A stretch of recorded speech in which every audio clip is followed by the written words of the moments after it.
ஏழாவதாக நம்ம பார்க்க போகிறது ருக்மணி துவாரகா. இது துவாரகை மகாதேஸ்வரோட மனைவியான ருக்மணி தேவிக்குன்னு தனியாக ஏற்பட்ட கோவில்.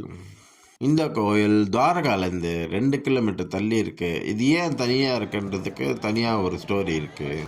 ஒரு சமயம் ருக்மணியும் கிருஷ்ணரும் துர்வாச மகமானியை தன்னை வீட்டுக்கு விருந்துக்கு கூப்பிட்ட போது குதிரை எதுவும் கிடைக்காதனால ஒரு சேரியட்டில் இவரை கோத்தி வச்சு அந்த தேரை இழுத்துட்டு வந்தாங்க.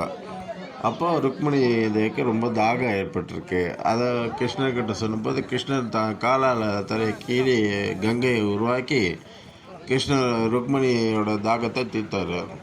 ருக்மணி அதை தனக்கு முதல்ல கொடுக்காதனால துர்வாசருக்கு ரொம்ப கோபம் ஏற்பட்டு சவிச்சிட்டாரு.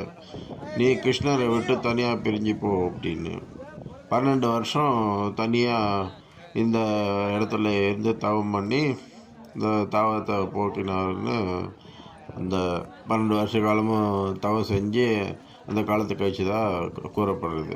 இந்த கோயில் முழுசும் இந்த கடவுள் சிலைகளாலும் யானைகளாலும் சிற்பங்களாலும் நிறைஞ்சிருக்கு. கடல் அரிப்புனால கொஞ்சம் தேஞ்சிருக்கு. இந்த கோயிலில் ஒரு விசேஷம்னா ஜல்தான்னு வாட்டர் ஆஃபரிங் கஸ்டம்னு இருக்குது. இந்த கோயிலுக்கு பக்தர்கள் தண்ணியை தானம் பண்ணுறாங்க. கோயில் கர்ப்பகத்தில் லக்ஷ்மி தட் இஸ் ருக்மணி 4 கரத்துலேயும் சங்கு சக்கர கதா பத்மோட காட்சி தராங்க.